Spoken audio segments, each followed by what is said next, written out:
चलो देखो, आज हम लोग चैप्टर 6 पॉपुलेशन, जो कि ज्योग्राफी क्लास 9th का है, इसको आज डिस्कशन करेंगे, ठीक है ना। तो देखिए, सबसे पहले क्या बता रहा है कि population size and distribution. Population मतलब जान ही रहे हो कि जनसंख्या को बोलते हैं। किसी एरिया में कितना मतलब लोग निवास करते हैं उसको पॉपुलेशन बोलते हैं। तो India population size and distribution by number, ये सब बहुत इंपॉर्टेंट क्वेश्चन है। जैसे लास्ट जो जनगणना हुआ है 2011 में हुआ है, ठीक है। अभी 2021 में होना था, लेकिन केंद्र सरकार अभी करवाया नहीं है। बिहार स्टेट में अभी जनगणना हो रहा है 2022 में, 23 में। हो सकता है कि 2024 में केंद्र सरकार जनगणना करवाए फिर से, लेकिन लास्ट जो वैलिड जनगणना है उसमें भारत का पॉपुलेशन कितना है, इतना मिलियन, मतलब 121 करोड़ मान सकते हैं, ठीक है। 1210.6 मिलियन है, ठीक है। जो कि पूरे वर्ल्ड के पॉपुलेशन का 17.5% है, ठीक है। पूरे वर्ल्ड के जनसंख्या का, जैसे पूरे वर्ल्ड में जितना आदमी रहता है उसमें 17.5% आदमी इंडिया में रहता है, ठीक है।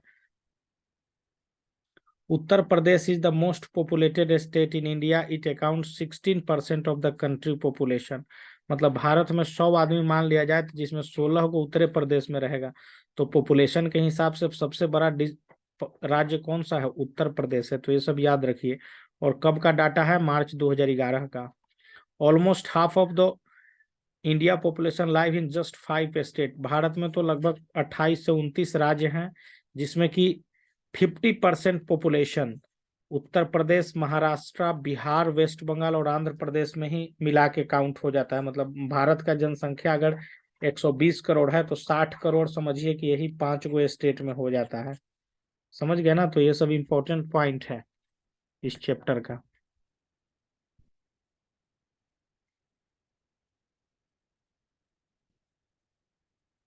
India population distribution by density. Population density is calculated as the number of person per unit area। देखिए, ये सब इंपॉर्टेंट टेक्निकल वर्ड है जो कि ज्योग्राफी में यूज होता है।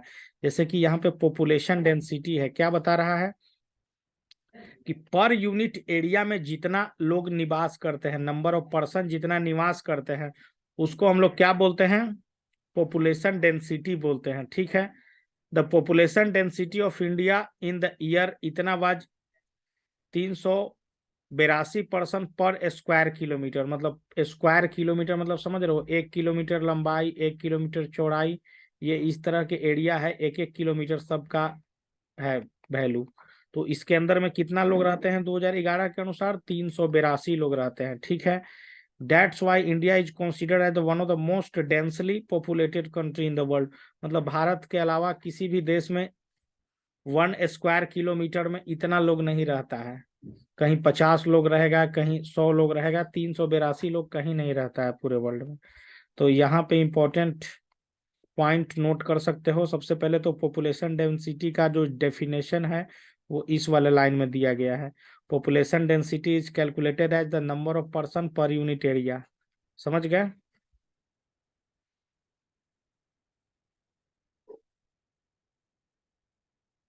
जनगणना 10 साल के बाद होता है। Population growth and process of population change, आगे के टॉपिक में पढ़ेंगे पॉपुलेशन का कैसे कैसे इंडिया में ग्रोथ हुआ। चलिए देखिए, यहाँ पे 2-3 चीज यहाँ पे आ रहा है, ठीक है ना। सबसे पहले चीज आ रहा है क्या,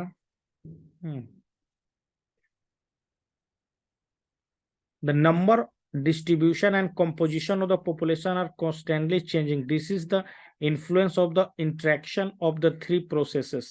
देखिए, किसी भी एरिया में, मतलब कि इस एरिया में 3 तरह का चीज हमेशा होते रहता है। पहला चीज क्या होगा कि लोग जन्म लेते रहता है, बर्थ होते रहता है चिल्ड्रेन का। दूसरा क्या है कि बूढ़ा लोग मरते रहता है, तो बर्थ के साथ साथ डेथ भी होते ही रहता है। और माइग्रेटेड होते रहता है। माइग्रेटेड मतलब क्या है, ये बिहार है, मान लो कि बिहार का आदमी उठ के दिल्ली चला गया तो यहाँ का जनसंख्या कम हो गया, यहाँ का बढ़ गया। अगर इंडिया का बात करेंगे तो इंडिया का आदमी उठ के अमेरिका चला गया तो उसको क्या बोलते हैं, माइग्रेशन बोलते हैं। समझ गए, माइग्रेशन बोलते हैं इसी को। एक जगह से रोजगार के तलाश में या पढ़ाई के लिए दूसरे जगह चल जाता है तो उसको क्या बोलते हैं, माइग्रेशन बोलते हैं। ठीक है, तो बर्थ, डेथ और माइग्रेशन तीनों समझ में आ रहा होगा। अब यहाँ पे देखिए क्या दिया हुआ है, बर्थ रेट, डेथ रेट और माइग्रेशन क्या होता है, तीनों का डेफिनेशन दिया हुआ है जो कि बहुत ही इंपॉर्टेंट है। बर्थ रेट क्या बता रहा है, birth rate is the number of live birth पर 1000 पर्सन इन ए ईयर। मतलब किसी भी जगह का, मान लो कि किसी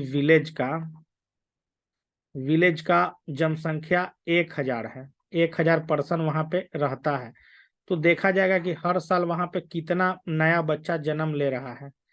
कहीं 10 बच्चा जन्म ले रहा है तो वहां का बर्थ रेट कितना बोल दिया जाएगा, 10% बर्थ रेट, इस तरह कैलकुलेट किया जाता है। समझ गया बर्थ रेट कैसे कैलकुलेट, पर 1000 में जितना छोटा छोटा बच्चा निवास करेगा वो उसका क्या कहलाएगा, बर्थ रेट कहलाएगा। Birth rate has always been higher than death rate. Bharat का जनसंख्या बढ़ने का क्या कारण है, कि मान लो कि साल में 1000 इसका जनसंख्या है ना जी, तो 10 गो जन्म ले रहा है, मर रहा है 5 ही गो, तो धीरे धीरे बढ़ेगा कि नहीं, 10 साल बाद कितना हो जाएगा इसका जनसंख्या, या 100 साल बाद अगर इसका जनसंख्या गिनेंगे तो कितना हो जाएगा, 2000 2000 तो ऐसे हो गया, लेकिन इसका जनसंख्या 1500 हो जाएगा। समझ गए ना, सीधा मतलब हाफ इतना बढ़ जाएगा, 500 आदमी।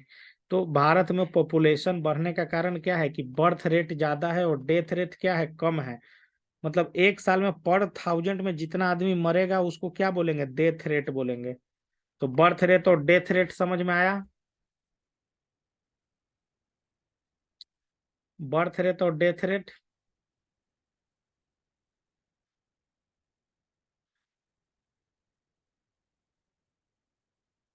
अब देखो माइग्रेशन बोल रहा है, migration is the movement of people across region and territory. Migration can be internal, मतलब अभी तो बताया ना कि माइग्रेशन क्या हो सकता है, इंटरनल भी हो रहा है, बिहार का आदमी चला गया दिल्ली, तो ये क्या कहलाएगा, इंटरनल माइग्रेशन कहलाएगा, विथ इन द कंट्री। समझ गए। और इंटरनेशनल माइग्रेशन क्या हुआ, कि भारत का आदमी अमेरिका चला गया तो वो क्या कहलाएगा, इंटरनेशनल माइग्रेशन कहलाएगा, between two countries. It influence the distribution of population with in the nation. In India the rural urban migration has resulted in the steady increase in the percentage of population in the city and town। मतलब migration के कारण ही भारत में क्या होते रहता है, कि मतलब गांव का जनसंख्या कम होते रहता है और शहर का जनसंख्या भारत में क्या होता रहता है, बढ़ता रहता है। समझ गए ना, तो तीनों चीज क्लियर है, माइग्रेशन, माइग्रेशन ये सब, death rate, birth rate, migration.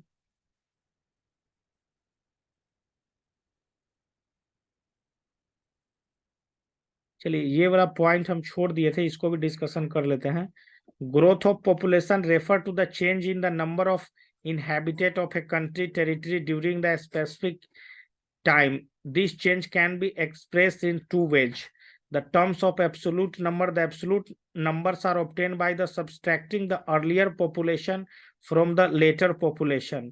मतलब क्या है ना, कि भारत का जनसंख्या जैसे 2001 में कितना था और 2011 में कितना है, दोनों जानेंगे ना भाई। मान लो कि ये 121 है और ये मान लो कि 100 करोड़ था, तो 121 में से 100 घटाएंगे तो कितना, 21 करोड़ जनसंख्या 10 साल में बढ़ गया भारत में।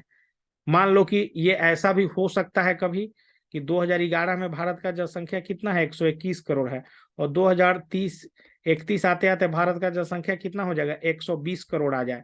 तो यहाँ पे माइनस हो जाएगा, 120 में से अब 121 घटाएंगे, मतलब डिक्रीज भी हो सकता है, मतलब जनसंख्या। समझ गया ना, ऐसा नहीं है कि मतलब बढ़ ही सकता है, मतलब जैसे जैसे टाइम बीतेगा बढ़ ही सकता है, किसी किसी कंट्री का घट भी रहा है।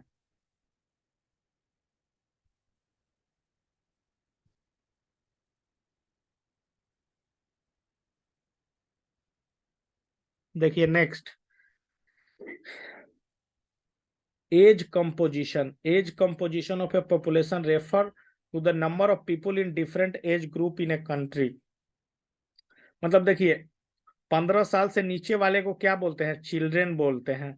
दे आर इकोनॉमिकली अनप्रोडक्टिव, मतलब ऐसा मान के चला जाता है कि 15 साल से कम के लोग मतलब कमाए उमाएंगे नहीं, मतलब समझ गए ना, इनको हमको रोटी कपड़ा मकान एजुकेशन मेडिकल केयर ये सब इनको प्रोवाइड करना पड़ेगा, आप समझ गए। तो 15 साल से नीचे वाले को चिल्ड्रेन बोलते हैं, 15 से 59 साल वाले को वर्किंग ग्रुप बोलते हैं, ठीक है। मतलब 15 साल से ऊपर का कोई बच्चा है, जैसे 18-20 साल से ऊपर का है तो वो तो नौकरी ही कर रहा है, समझ गए ना। तो ये वर्किंग, किसी भी देश का प्रगति इसी पे डिपेंड करता है, 15 से 59 साल वाले लोगों पे ही, कि वो कमा रहा है कि नहीं कमा रहा है, क्या है इकोनॉमिकल प्रोडक्टिव होते हैं और बायोलॉजिकली रिप्रोडक्टिव होते हैं, समझ गए। 15 से 59 साल का ही आदमी जनसंख्या बढ़ाता भी है और जनसंख्या घटाता भी है, काम भी करता है फैक्ट्री में खेत में, ये सब वर्किंग ग्रुप। और 59 साल से ऊपर वाले को क्या बोलते हैं, मतलब ओल्ड ओल्ड एज हो गया, समझ गए, ओल्ड एज हो गया। They may be working voluntary but it is not available for employment through recruitment. मतलब ये 59 साल से ऊपर यानी कि 60 ईयर, तो 60 ईयर में तो रिटायर कर दिया जाता है सरकारी नौकरी से या प्राइवेट नौकरी से, तो वही दिया हुआ है। तो ये सब आपको याद रखना पड़ेगा कि भारत में चिल्ड्रेन किसको बोलेंगे, वर्किंग एज किसको बोलेंगे और एज्ड पॉपुलेशन किसको बोलेंगे, समझ गया। 3 प्रकार में बांटा गया है एज कंपोजिशन को।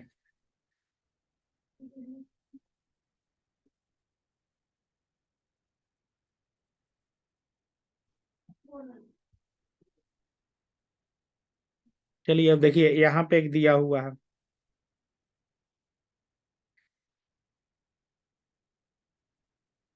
Sex ratio, it is defined as the number of female per 100,000 mail in the population. मतलब एक, मान लो कि किसी जगह का भारत का जनसंख्या 1,000 मेल है, तो वहां पे फीमेल का जनसंख्या कितना है, मतलब 921 है, कितना है, तो इसी से डिफाइन होता है वहां का सेक्स रेशियो, समझ गए ना, कि मेल और फीमेल का जनसंख्या कितना है। Sex ratio important social indicator to measure the extent of equality between the male and female in the society at a given time. तो भारत में हमको लगता है कि कहीं भी मतलब 1,000 लड़का है तो लड़की का जनसंख्या 1,000 से कम ही है अधिकतर जगह का, ठीक है। कहीं 900 है, कहीं 821 है, कहीं 956 है, इस तरह का, समझ गए। लिटरेसी रेट क्या होता है, पढ़ा लिखा लोग कितना है। According to the census 2011, a person age 7 year and above who can read write and understand in language is treated as literate. पढ़ा लिखा 2011 के अनुसार किसको मानेंगे, जो कि पढ़ ले, रीड करना जानता हो, लिखना जानता हो और उसको समझना जानता हो, और वो 7 साल से ऊपर का होना चाहिए। ऐसा नहीं कि 3 साल के बच्चा को लिखना पढ़ना आ गया तो उसको हम पढ़ा लिखा मान लेंगे, नहीं। 7 साल से ऊपर के आदमी को अगर लिखना पढ़ना और उसको समझना आता है तो उसको पढ़ा लिखा माना जाएगा, लिटरेट माना जाएगा। तो 2011 के जनसंख्या के अनुसार भारत में 100 लोग में 73 लोग ही पढ़े लिखे होते हैं, समझ गए, 73 लोग ही। चलिए नेक्स्ट इंपॉर्टेंट चीज, occupational structure. The distribution of the population according to the different types of occupation is related to the occupational structure. मतलब जो भी हम लोग काम करते हैं, कोई पढ़ा रहा है, कोई मछली मार रहा है, कोई खेत में काम कर रहा है, कोई फैक्ट्री में काम कर रहा है, कोई ड्राइवर गाड़ी चला रहा है, तो वो सबको कैसे बांटा गया है, हर कोई कुछ ना कुछ एक्टिविटी कर रहा है, तो उस एक्टिविटी को काम करने के तौर तरीकों को 3 प्रकार में बांटा गया है, primary secondary and tertiary activity. Primary क्या होता है, प्राइमरी एक्चुअल में सब खेती बाड़ी से रिलेटेड होगा, समझ गए, जैसे कि एग्रीकल्चर, खेत में काम करना, धान गेहूं ये सब हो गया। एनिमल हस्बेंड्री, जानवर कौन पालता है, जो खेती बाड़ी करने वाले लोग ही पालते हैं। फॉरेस्ट्री, पेड़ पौधा लगाना। फिशिंग, मछली पालन। माइनिंग एंड, अब ये क्वेरिंग क्या है ये नहीं पता है, लेकिन प्राइमरी एक्टिविटी में इतना जान लो कि सब एग्रीकल्चर से रिलेटेड ही सब काम करेगा आदमी, समझ गया। जैसे एग्रीकल्चर तो होगा ही, animal husbandry, forestry, fishing, mining and quarrying, इसका देख लो तुम लोग गूगल पे क्या होता है, समझ में आ जाएगा। सेकेंडरी एक्टिविटी में देखिए क्या आता है कि एक्चुअल में काम करना पड़ेगा आपको, हार्ड वर्क, समझ गए। जैसे कि कहीं कारखाना है, दवाई दवाई बनने का, मोबाइल बनने का, टीवी बनने का, बस बनने का, टू व्हीलर बनने का, तो वो सब मैन्युफैक्चरिंग इंडस्ट्री बोलते हैं। चिप्स बनने का, कुरकुरे बनने का, कुछ भी खाने पीने का हो, या फिर कोई भी सामान हम लोग के आसपास बना हो, कोई ना कोई फैक्ट्री से बनता है, तो उसको मैन्युफैक्चरिंग इंडस्ट्री बोलते हैं। वहां पे काम करने वाले वर्कर किस ग्रुप में आएंगे? सेकेंडरी एक्टिविटी वाले ग्रुप में। सेकेंडरी एक्टिविटी में क्या आ गया? मैन्युफैक्चरिंग इंडस्ट्री में काम करने वाला। फिर बिल्डिंग और कंस्ट्रक्शन, जो बिल्डिंग बनते रहता है, पुल बनते रहता है, रोड बनते रहता है, इस सब में काम करने वाला सेकेंडरी एक्टिविटी में ये सब वर्क आएगा। समझ गए? तो प्राइमरी और सेकेंडरी, समझ गए ना? प्राइमरी और सेकेंडरी एक्टिविटी किसको बोलते हैं? समझ गए ना? अब देखिए टर्शियरी एक्टिविटी, देखिए tertiary. Tertiary activity include transport, communication, commerce, administration and other services. मतलब ये भी एक प्रकार का काम है, लेकिन उतना हार्ड काम नहीं है जितना सेकेंडरी और प्राइमरी एक्टिविटी। मतलब ये बैठ के कलम चलाने वाला काम है, समझो कि ट्रांसपोर्ट मतलब क्या बोल रहा है? ट्रांसपोर्ट में क्या क्या चीज आ जाएगा? जैसे एक तो रोड पे चलने वाला, गाड़ी चलाने वाला ड्राइवर किस में जाएगा? ट्रांसपोर्ट में जाएगा। एरोप्लेन चलाने वाला भी हो सकता है, और जहाज पानी में चलाने वाला, तीनों ट्रांसपोर्ट के अंदर जाएगा। ये सब चलाने वाला ड्राइवर, उस पे काम करने वाले टर्शियरी एक्टिविटी में जाएंगे। समझ गए? कम्युनिकेशन मतलब क्या है? मोबाइल फोन से जुड़े सभी लोग। इसको एक्चुअल में जो ये टर्शियरी सेक्टर है ना, इसको सर्विस सेक्टर भी बोलते हैं। एक्चुअल में सर्विस सेक्टर है। जैसे हम टीचिंग कर रहे हैं, तो ये टर्शियरी सेक्टर में आता है, टीचिंग में आएगा। सर्विस जैसे यहाँ बोल दिया ना, सर्विस, सेल्स, मार्केटिंग, ये सब टर्शियरी सेक्टर में है। कॉमर्स का बिजनेस, जैसे कोई दुकान खोले हुए है, कोई ये कर रहा है। एडमिनिस्ट्रेशन, कोई स्कूल चला रहा है, कोई कोचिंग चला रहा है, तो ये सब, कोई आईएएस है, आईपीएस है, तो ये सब किस में आएगा? एडमिनिस्ट्रेशन पूरा आएगा टर्शियरी एक्टिविटी। तो पूरा जो हमारा जनसंख्या है, जो इंडिया का 121 करोड़, उसमें यही तीन चीज में लोग बटा हुआ है। या तो प्राइमरी एक्टिविटी से जुड़ा हुआ है, या तो सेकेंडरी से, या तो टर्शियरी से। तीनों क्लियर हुआ? प्राइमरी, सेकेंडरी और टर्शियरी।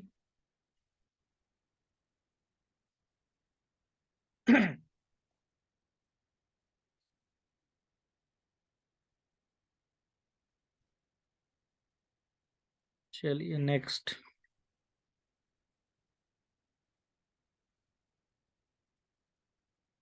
हेल्थ क्या होता है? अब हेल्थ पे चर्चा कर रहा है। तो health is an important component of population composition which affect the process of development.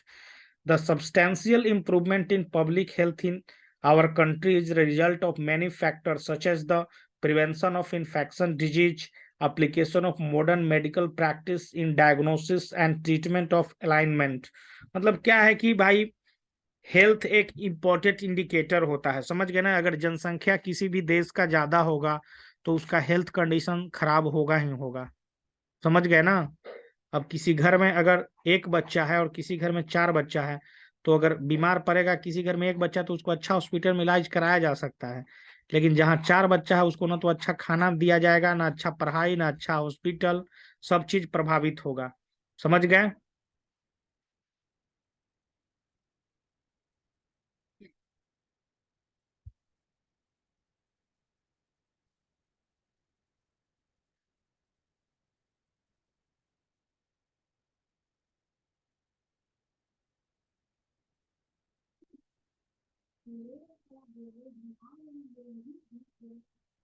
चलो next.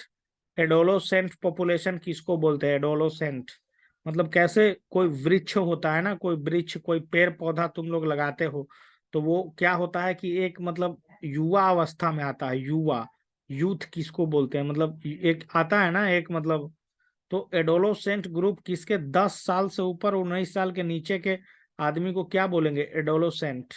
They are the most important resource of the future. It constitute 1/5 of total population in India. मतलब India का 20% जो population है, वो 10 से 19 साल का है। इसी को अच्छा मतलब हेल्थ देना है, इसी को अच्छा एजुकेशन देना है, ताकि वो आगे चल के, जैसे तुम लोग का अगर सर्टिफिकेट के अनुसार बात करोगे, तो तुम लोग 10th पास हो जाओगे ना, 14 या 15 साल का एज रहेगा।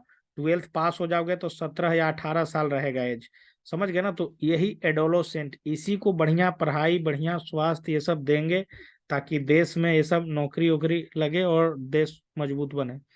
आर्मी में जाएगा, कुछ में जाएगा, ये सब फ्यूचर मतलब इंडिया का इसी पे डिपेंड करता है। 10 से 19 साल वाले लोग को आप कैसा पढ़ाई देते हैं, कैसा हेल्थ देते हैं, कैसा ये देते हैं। Nutrition requirement of adolescent are higher than those in the normal child और एडल्ट।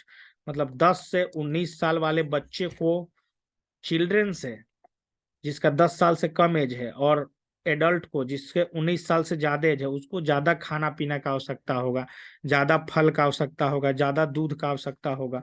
समझ गए? तो यही चीज दिया हुआ है।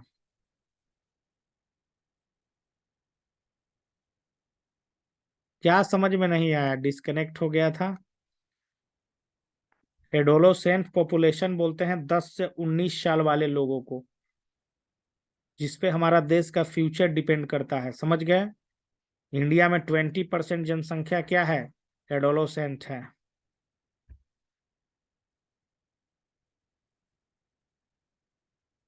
हेल्थ क्या है? Health important component of population composition है। जहाँ का जनसंख्या ज्यादा होगा वहाँ हेल्थ उतना अच्छा नहीं होगा। समझ गए ना? अगर जनसंख्या कम रहेगा तो प्रिवेंशन ऑफ इंफेक्शन डिजीज फैलने से रोक सकते हैं। डायग्नोसिस मतलब कैसे है? हमारे एक्सरे जैसे एम्स में क्या है, सीटी स्कैन का मशीन है। जनसंख्या इतना ज्यादा भारत का है कि लाइन लगा के सीटी स्कैन कराइए, दिक्कत होता है ना। वही सब दिया हुआ है कि हेल्थ बढ़िया रखना है तो जनसंख्या कम रखना है।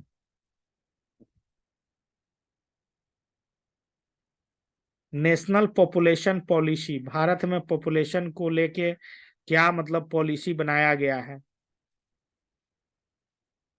The national population policy provide a policy, 1 minute.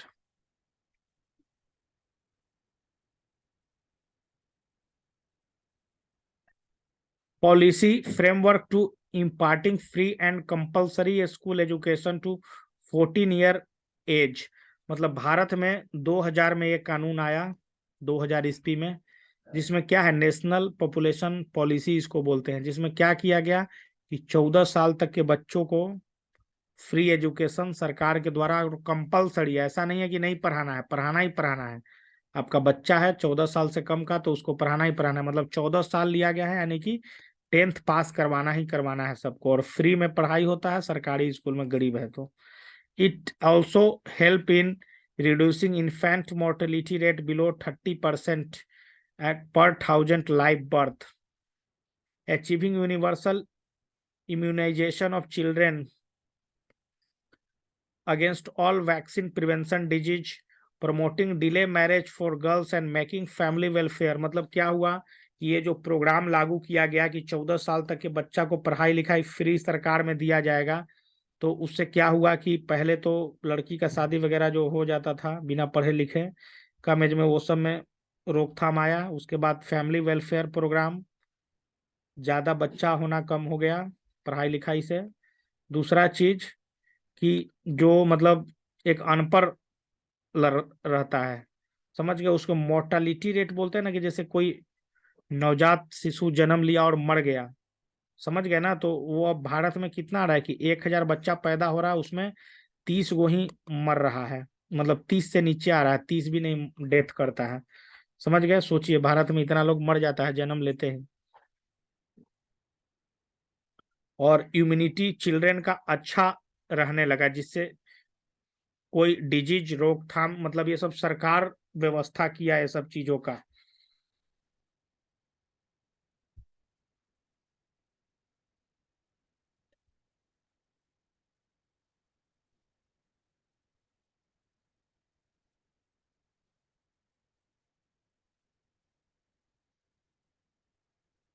National Population Policy 2000 also put emphasis on the important needs of adolescent। adolescent जहां जहां बोलेंगे उसमें क्या होना चाहिए कि 10 ईयर से लेके 19 साल तक की जनसंख्या का बात हो रहा है, including the protection from the unwanted pregnancy and the sexual transmitted disease.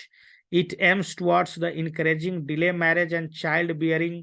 मतलब क्या है कि डिले मैरिज मतलब चाइल्ड मैरिज नहीं होगा, चाइल्ड वर्कर भी नहीं होगा। मतलब क्या है कि 10 से 19 साल वाले को ऐसा कला जाता है कि इसको पढ़ाइए लिखाइए, मतलब इसको फैक्ट्री में काम करने पे नहीं लगाया जाएगा, होटल में प्लेट खंगारने में नहीं लगाना है, नहीं तो पकड़ाने पे जेल जाएगा मालिक। Education of adolescent about the risk of unprotected sex, making कॉन्ट्रेप क्या है contraceptive service accessible and affordable, मतलब क्या है कि इन लोगों को हेल्थ एजुकेशन ये सब सर्विस क्या किया गया, ऐसा अफोर्डेबल बना दिया गया कि इनको रोटी कपड़ा मकान अच्छे से मिल पाए। प्रोवाइडिंग फूड सप्लीमेंट, अब सरकारी स्कूल में जाना जाओगे तो खाना पीना भी दिया जाता है इनको। और अगर 10 से 19 साल का बच्चा आपके घर में है तो राशन कार्ड बनता है, उससे भी फूड सप्लीमेंट मिलता है, न्यूट्रिशनल सर्विस भी मिलता है, और strengthening legal measure to prevent child marriage. और 2000 में जो कानून बना था नेशनल पॉपुलेशन पॉलिसी, उसी में है कि चाइल्ड मैरिज यानी कि 18 साल से, अब तो लड़की का 21 साल हो गया 2022 से, तो 21 साल से कम में शादी करेगा तो लीगल मेजर, जेल जाना पड़ेगा। तो ये सब था चैप्टर में, समझ गए ना। तुम लोग को क्वेश्चन आंसर हम भेज देते हैं, देखिए क्वेश्चन आंसर कहाँ से पढ़ना है। इस क्वेश्चन आंसर को कल तक बना के हमको भेज देना है उतार के, क्योंकि मेन तो क्वेश्चन आंसर ही है, कहानी पढ़ने से तो कुछ होना नहीं है। तुमको किताब अभी तक नहीं ना मिला है जी 99 वाला।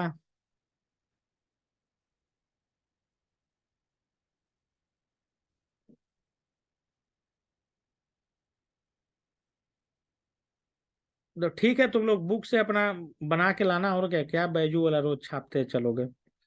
किताब से एक बार क्या करो कि अब इसके बाद अब तुम लोग रीडिंग दे सकते हो। और देखिए ये सब, ये जो हिंदी में पढ़ी हुई है ना, हिंदी का कोई वैल्यू नहीं है इंडिया में। जैसे हिंदी में पढ़े हैं जन्म दर मृत्यु दर, ये सब नहीं चलेगा मतलब भारत में। ये सब आपको आना चाहिए, birth rate, death rate, migration क्या होता है, माइग्रेशन का पता नहीं, पुनर्स्थापन क्या वो सब बोलता होगा हिंदी हिंदी में। तो ये सब आना चाहिए, सब वर्ड टेक्निकल वर्ड ये सब का मतलब पता होना चाहिए, समझ गया ना। तो क्योंकि इंग्लिश का ही जमाना है।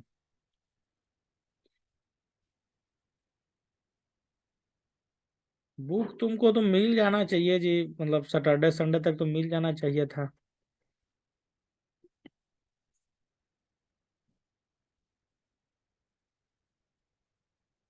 ठीक है, तो आज का यहीं पे समाप्त करते हैं क्लास। तुम लोग आराम से एक बार रीडिंग दो इसको, और क्वेश्चन आंसर बना के भेज दो कल तक। कल क्लास होगा और फिर 25 तारीख से होगा। चलिए ठीक है।